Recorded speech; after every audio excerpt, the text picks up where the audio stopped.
अगर खूंटी लोकसभा से प्रत्याशी के रूप में देखना तो आप क्या चाहेंगे? अगर हमारे पूरे संगठन अगर चाहेंगे कि दमयंती जी को खूंटी लोकसभा से उतरना है तो देखिए पार्टी में किसी एक का बात नहीं चलता है। अगर चाहेंगे तो हमें कोई एतराज़ नहीं होगा, हम चुनाव लड़ने के लिए तैयार हैं। राम के लहर के आगे मोदी का लहर नहीं है। आपका दादा का टक्कर में पूरे झारखंड में अभी हमें कोई दिखाई नहीं देते हैं। हम लोग चुनाव जीतने का मकसद से ही चुनाव लड़ रहे हैं और झारखंड का जो माहौल है, जिस तरह से देखते हैं बातचीत होता है, टाइगर दादा के टक्कर में हमारे नज़र में कोई नहीं। हमारे देवेंद्र दा का शरीर में ना कुछ पानी है ना कुछ खाने पीने का है। हमेशा कहीं ना कहीं आंदोलन में दिखते हैं, कभी राशन घोटाला में दिखते हैं, कभी पेपर लीक का घोटाला में। हमेशा जब से बिना पद ना पावर में रहते हुए उन्होंने इतना काम किए। अगर सांसद बन जाते हैं तो हमारे झारखंड के लिए क्या नहीं करेंगे, ये जन जन तक जान चुके हैं। और देवेंद्र दा को समर्थन देने के लिए लोकसभा चुनाव का माहौल चल रहा है और हमारे साथ बात करने को लेकर जेबीकेएस के केंद्रीय महिला मोर्चा दमयंती मुंडा जी हैं। जानने का ये प्रयास करेंगे कि 8 लोकसभा सीट जो जेबीकेएस फाइट कर रहा है,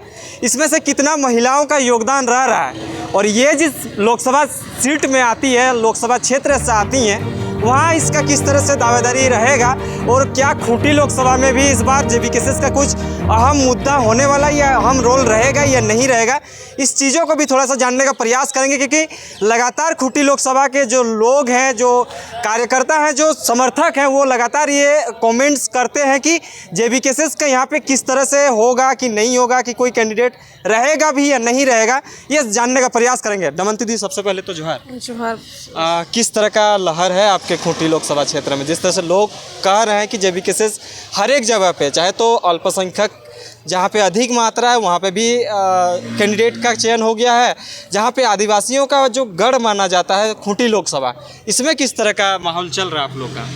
सर, हमारे खूंटी लोकसभा में भी जेबीकेएस का माहौल बढ़िया है। जैसे हमारा तमाम में भी चर्चा चलते रहता है, आज भी यहाँ पे भी बात हुआ। और पूरा झारखंड में जब अभी समय भी चल रहा है रामायण कथा सुनने का, तो जो राम भक्त हैं वही लोग रामायण कराते हैं चाहे कथा सुनते हैं।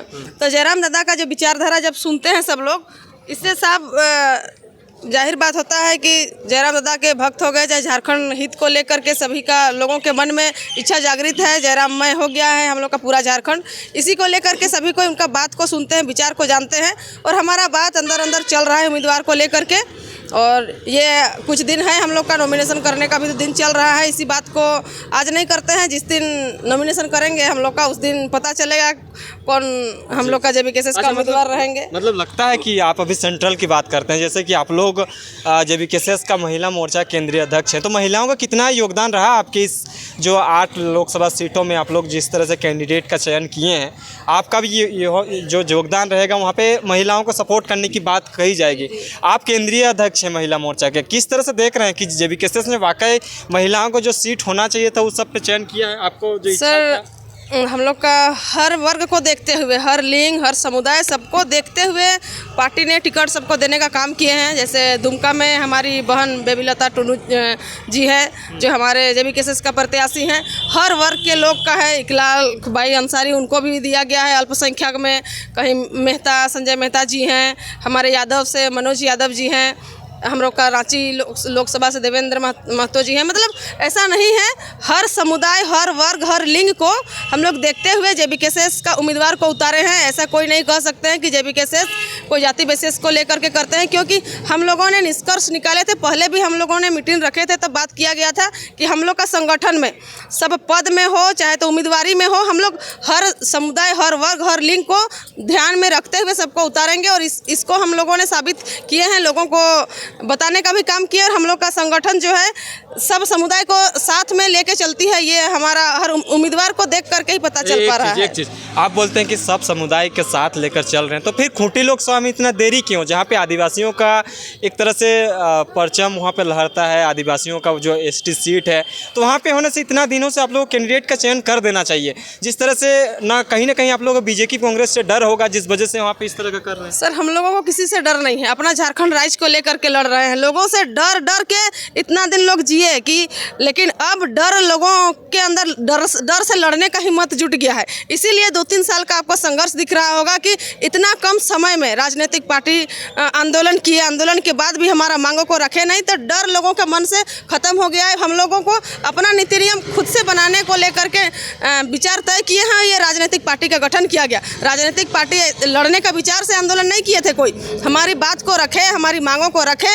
इसको लेकर के ही आंदोलनरत थे। लेकिन हमारी बातों को अनसुना किया गया, तब जा करके विवश में आ करके हम लोगों ने राजनीतिक पार्टी बनाए और उम्मीदवार हम लोग अभी 8 दिए हैं और आने वाला समय में हम लोग का उम्मीदवार कुछ बढ़ेंगे। और देखिए कुछ बात ये भी है, जैसे 14 लोकसभा सीट में हम लोगों ने अभी तक 14 लोकसभा सीट में उतारने का ऐसा बात हम लोग में नहीं आया है, क्योंकि हमारा पार्टी का फंडिंग कहीं से है नहीं। हम लोगों ने आपस से इकट्ठा करके हम लोग उसी से चुनाव लड़ रहे हैं।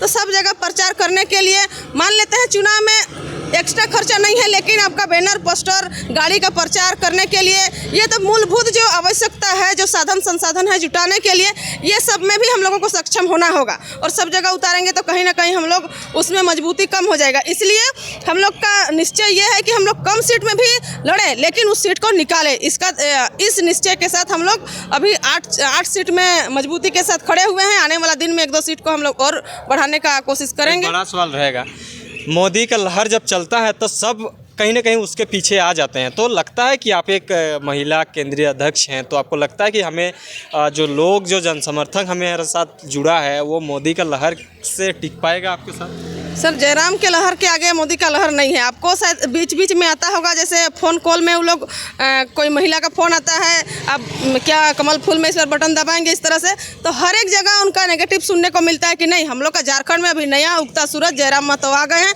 हम लोग उन्हीं को समर्थन करेंगे। और ये शायद आपको कभी कभी दिखता होगा, हमारे जितने भी दर्शक होंगे, जयराम दादा का काफिला, चाहे हम लोग का देवेंद्र दादा का, हम यहाँ पे प्रचार में आए हुए थे, लग रहा था चुनाव से पहले विजय जुलूस निकाले हैं। माहौल को देख करके पूरा गांव के लोग नगाड़ा ढोल के साथ नाचते गाते जा रहे हैं। दादा का नारा के साथ में झारखंड में बदलाव आए, ऐसे ऐसे स्लोगन नारा लगाते हुए लास्ट में हम लोग बैठे वहाँ पर, सब कोई चावल, कुछ सहयोग राशि इस तरह का दे करके ये अनुभव करा दे रहे हैं कि हम लोग पाई जुटा करके इस बार चुनाव लड़ने के लिए तैयार हैं। और यही माहौल देख करके हमको लगता है कि लोगों ने दोनों हाथ से भर भर के आशीर्वाद देने का काम कर रहे हैं कि इस बार JBKSS का जितना उम्मीदवार उतारे हैं हम लोग विजय होंगे। अच्छा, आपका लगता है कि गिरिडीह में जिस तरह से 3 उम्मीदवार एक ही तरह का है और एक ही कम्युनिटी के भी आते हैं, तो लगता है कि आपके जो अध्यक्ष जी हैं उसको जीत होने में कुछ इस तरह का चुनौतियों का भी सामना करना पड़ सकता है, जहाँ पे वोट बैंक जो है कहीं ना कहीं अधिक मात्रा में वही लोग हैं जो कैंडिडेट हैं? कितना लगता है कि वहाँ पे आप लोग का जयराम दादा का टक्कर में पूरे झारखंड में अभी हमें कोई दिखाई नहीं देते हैं। हम लोग चुनाव जीतने का मकसद से ही चुनाव लड़ रहे हैं। और झारखंड का जो माहौल है, जिस तरह से देखते हैं बातचीत होता है, टाइगर दादा के टक्कर में हमारे नज़र में कोई नहीं है। रांची लोकसभा आपके नज़दीक है, इसमें किस तरह का माहौल दिख रहा है आपको? देवेंद्र दास जिस तरह से छात्रों के लिए लड़े हैं, तो छात्रों के लिए लड़े हैं, तो छात्र हर घर में है। किसी घर में छात्र नहीं है ऐसा नहीं है, हर घर में छात्र हैं। और हर कोई चाहते हैं कि छात्रों का नीति नियम बने ताकि वो लोग नौकरी करें। हमारे जो सेंट्रल में सरकार है, जितनी भी नौकरी थी सबको इन्होंने प्राइवेट करने का काम किए। पहले था जो आर्मी लोग थे उससे अग्निवीर बना दिए। जो आपका कम उम्र में बनने का था उसको 4 साल 3 साल रख दे रहे हैं। उसके बाद पढ़ने लिखने का समय में 3-4 साल काम करने के बाद उसको छोड़ देना, ये कहाँ का न्याय है भाई? आने वाला दिन में कभी जलवीर बना देंगे, कभी पवनवीर, इस तरह से भी बना सकते हैं। और यही सब है। पहले रेलवे का कितना वैकेंसी निकलता था, आजकल रेलवे का सरकारी नौकरी का वैकेंसी नहीं है। तो हम लोगों का देवेंद्र दा जो हैं छात्रों को हित को लेकर के हमेशा से लड़े हैं। इनकी एक आवाज़ से पूरे झारखंड के बच्चे एक जगह एकजुट हो जाते हैं। और यही है रांची लोकसभा में हमको देखने को मिलती है। जब भी हम इनके प्रचार प्रसार में आते हैं, स्टूडेंट छात्र के साथ साथ उनके माता पिता, छोटे बच्चे, सभी कोई दादा के साथ में रहते हैं। और ये हमारा शुभ संकेत का इशारा हमें मिलती है जब लोगों की इतनी हुजूम देखते हैं।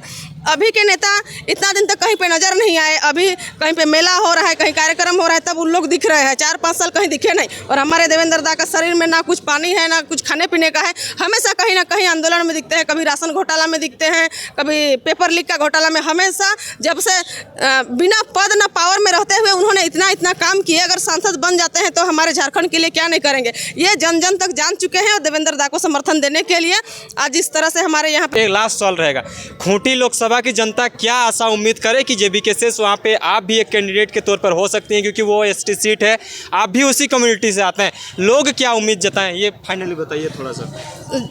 हमारे जनताओं के लिए टाइगर दादा के जो विचारधारा है उनको जन जन तक पहुंचाने का काम करें। हमारा अभी है कुछ दिन नॉमिनेशन का, उस समय उनको दिखेगा। आपके बारे में क्या सोचते हैं आप? लोग अगर चाहेंगे तो क्या करिएगा? लोग आपके प्रति जो है पॉजिटिव व्यू रख रहे हैं, क्या बोलना चाहिए? सर, जब झारखंड में हम लोग का छात्र का जब आंदोलन हुआ यहाँ पे हक अधिकार को लेकर के, तो हमने भी कुछ पढ़ाई यहाँ की है। हमारे पास भी कुछ जैसे डीएलएड टीचर ट्रेनिंग हुआ, मैकेनिकल से हम डिप्लोमा किए हैं, उसके बाद नर्सिंग भी कर्नाटक यूनिवर्सिटी से किए हैं। तो जब झारखंड में छात्रों की नौकरी को लेकर के लड़ाई चल रहा था, हम इसको कोई राजनीतिक विचार को लेकर के इस आंदोलन में नहीं दौड़े थे। हम भी चाह रहे थे कि झारखंड में नीति नियम बने और मेरा भी कहीं पर नौकरी लगे। जेबीके शेष अगर चाहती है कि आपको अगर खूंटी लोकसभा से प्रत्याशी के रूप में देखना, तो आप क्या चाहेंगे? अगर हमारे पूरे संगठन अगर चाहेंगे कि दमयंती जी को खूंटी लोकसभा से उतरना है, तो देखिए पार्टी में किसी एक का बात नहीं चलता है। अगर चाहेंगे तो हमें कोई एतराज नहीं होगा, हम चुनाव लड़ने के लिए तैयार रहेंगे। बहुत बहुत धन्यवाद। खूंटी लोकसभा के लिए एक विशेष जानकारी की, अगर खूंटी लोकसभा से ज़्यादातर दीदी का नाम हमेशा ही आता है और केंद्रीय महिला मोर्चा का अध्यक्ष भी हैं, तो अगर कोर कमेटी का कोई निर्णय आता है तो इसमें इस पर गहन चिंतन करने के बाद वहाँ पे भी एक पॉजिटिव बात रखा जा सकता है। बने रहें, देखते रहिए।